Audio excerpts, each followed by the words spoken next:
공부는 과연 엉덩이 싸움일까요? 중간 기말고사에서부터 토익, 공인중개사, 각종 고시에 이르기까지 평소에 별로 공부 안 하는 것 같은데 시험만 보면 꼭 점수 잘 나오는 애들 주변에 꼭 한 명씩 있지 않나요? 평소에 공부를 별로 안 해서 망한 과목이라고 생각했는데 벼락치기로 의외로 높은 점수를 받아본 적 한 번씩들 있으시죠? 우연만은 아닙니다. 바로 시험 직전에 우리의 집중력과 암기력이 극대화되기 때문인데요. 에빙하우스의 망각 곡선에 따르면 같은 내용을 1시간 후에 다시 외우려면 처음 시간의 절반이 필요하고 다음 날에는 74%의 시간이 더 필요하다고 합니다. 따라서 시간 간격을 두고 여러 번 외우는 대신 시험에 꼭 나올 것 같은 것은 직전에 집중함으로써 시험의 효율을 높일 수 있는 것이죠.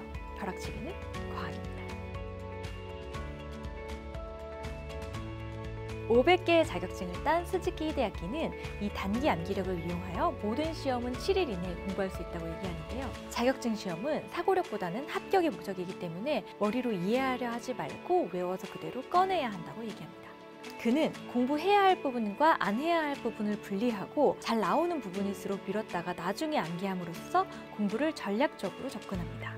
이 과정을 3단계로 나눠보겠습니다. 1단계 분석하기. 2단계에서는 최대한 많은 기출문제를 구해서 파악합니다. 해설이 있는 것이 좋으며 10회 정도의 분량을 빠르게 훑어보면서 주로 출제되는 분야, 키워드, 패턴, 그리고 똑같은 문제가 출제되는지 여부 등을 파악합니다. 우리는 교재를 통해서 이론을 먼저 익히고 문제를 풀잖아요. 그런데 그는 문제를 먼저 풀고 교재를 보조로 사용하라고 말합니다. 이때 중요한 것은 문제를 풀지 말고 외우는 것입니다.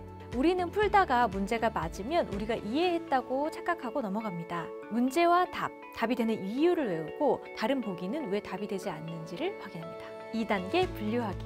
공부에서도 80대 20 법칙이 성립됩니다. 바로 20%의 범위에서 80%의 문제가 출제되는데요. 저자는 7일 동안 시험을 준비하면서 앞에 5일은 시험 직전에 어떤 내용을 공부할지를 추리는 작업이라고 합니다. 덜 중요한 80%는 그 자리에서 외우되 자주 안 나오거나 이해하기 너무 어렵고 까다로운 문제는 버리라고 얘기합니다. 중요한 20%를 추려서 표시해 두었다가 이 부분은 시험 전날 집중해서 암기하는 것이죠.